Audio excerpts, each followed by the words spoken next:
Hello friends, I will now discuss question number 35 of the chapter Some Basic Concepts of Chemistry.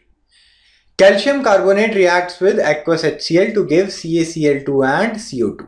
According to the reaction, CaCO3 plus 2 moles of HCl will give 1 mole of CaCl2 plus 1 mole of CO2 plus 1 mole of H2O.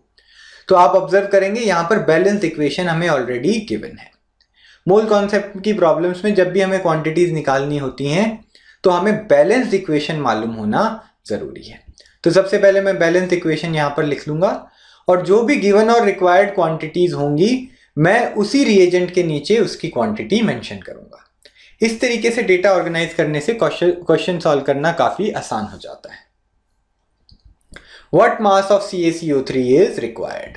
तो CaCO3 के नीचे मैंने question mark लगा दिया है। CaCO3 की required quantity हमें निकालनी है। To react completely with 25 ml of 0.75 molar HCl. तो HCl के साथ CaCO3 का रिएक्शन होना है और HCl की वॉल्यूम और मोलैरिटी दोनों हमें दिए हुए हैं। तो अब आप ऑब्जर्व करेंगे हमें बैलेंस्ड इक्वेशन से मोल्स के बीच का रिलेशन पता होता है। तो अगर हमें ग्राम्स दिए हों या फिर मोलैरिटी और वॉल्यूम दी हो तो हमें उसको सबसे पहले मोल्स में कन्वर्ट करना चाहिए। तो मोलैरिटी होती है number of moles of solute upon volume of solution in litres. तो यहां से नंबर ऑफ मोल्स आ जाएंगे molarity into volume. Number of moles will be molarity into volume of the solution in litres. Molarity तो आपको 0.75 दी हुई है। Molarity capital M जो होता है इट स्टैंड फॉर मोलर। इसका मतलब होता है मोल्स पर लीटर। तो यहाँ पे 0.75 मोल्स पर लीटर दिए हुए हैं। वॉल्यूम को मुझे लीटर्स में रखना है। फॉर्मूले में volume should be expressed in litres. तो यहाँ पे 25 ml दिया हुआ है, उसको लीटर्स में कन्वर्ट करने के लिए मैंने उसको 1000 से डिवाइड कर दिया। तो HCl के गिवन मोल्स आ गए 0.01875। तो मोलैरिटी को वॉल्यूम से मल्टीप्लाई करने के बाद नंबर ऑफ मोल्स आ गए। अब मुझे बैलेंस्ड इक्वेशन पे ध्यान देना है। As per the balanced equation HCl के 2 मोल 1 मोल कैल्शियम कार्बोनेट के साथ रिएक्ट करते हैं।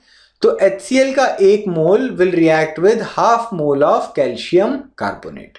मैं यूनिटरी मेथड यूज कर रहा हूं। 2 मोल को 1 मोल चाहिए तो 1 मोल को हाफ मोल कैल्शियम कार्बोनेट चाहिए होगा। तो यहां पर जितने भी मोल्स HCl के दिए होंगे उसको मैं हाफ से मल्टीप्लाई कर दूंगा। तो अगर HCl के मोल्स है 0.01875 तो CaCO3 के मोल्स जो उसके साथ रिएक्ट करेंगे उनकी क्वांटिटी हो जाएगी 0.01875 डिवाइडेड बाय 2।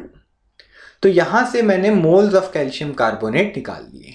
वैल्यूज आप सॉल्व कर सकते हैं, आंसर आएगा 0.0094 मोल्स। अब क्वेश्चन में हमें पूछा था what mass of CaCO3 is required. तो हमारे पास CaCO3 के रिक्वायर्ड मोल्स आ गए हैं, मुझे मास निकालना है।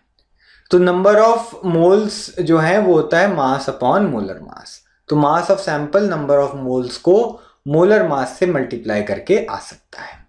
कैल्शियम कार्बोनेट CaCO3 का मोलर मास 100 होता है, कैल्शियम का 40, कार्बन का 12 और ऑक्सीजन का कॉन्ट्रीब्यूशन 16 into 3 विच इज 48।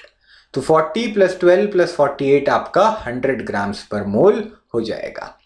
तो यहां से मास ऑफ कैल्शियम कार्बोनेट आया 0.0094 multiplied by 100 which is equal to 0.94 grams. इसका मतलब है 0.94 grams of calcium carbonate will react completely with 25 ml of 0.75 molar HCl. So this is our required answer. Thank you so much for watching this video.